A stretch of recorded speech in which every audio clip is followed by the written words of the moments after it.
Inequality. So inequality means unequal distribution of income. Formula: income percentage upon population percentage.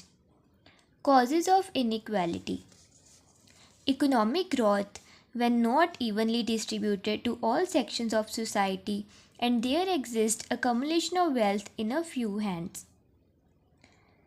तो जब किसी economy की जो ग्रोथ है वो इवनली डिस्ट्रीब्यूटेड नहीं होती हर एक सेक्शन ऑफ सोसाइटी के लिए, उसे हम इनइक्वालिटी कहते हैं, जैसे कि accumulation of wealth in a few hands.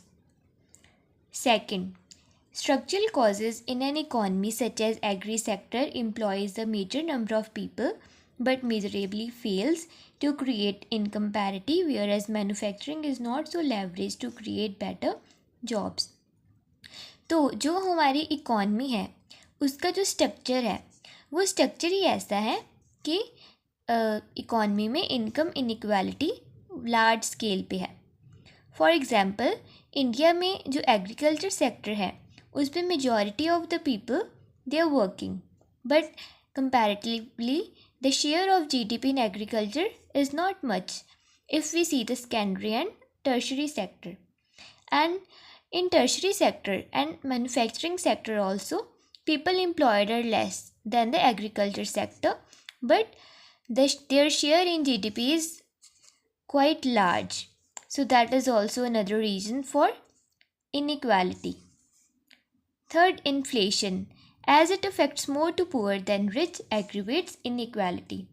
So inflation is another reason for inequality. How? Because it affects more to poor than to the rich. So it widens the gap between rich and the poor. Social factors like caste rigidities and gender discrimination promote inequality. Again, when a particular gender or some caste, they are not allowed to do work, they are under so many restrictions, so it affects their growth, and which again affects their income, and which makes them lag behind the others. Governance deficits in many remote areas due to geographical difficulties.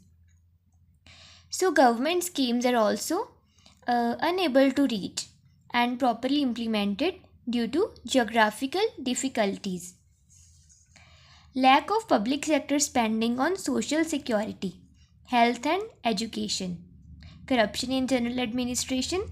Incomplete land reforms agenda has been a constant promoter of inequality, especially in rural India. Liberalization and globalization in India by increasing casualization of the workforce.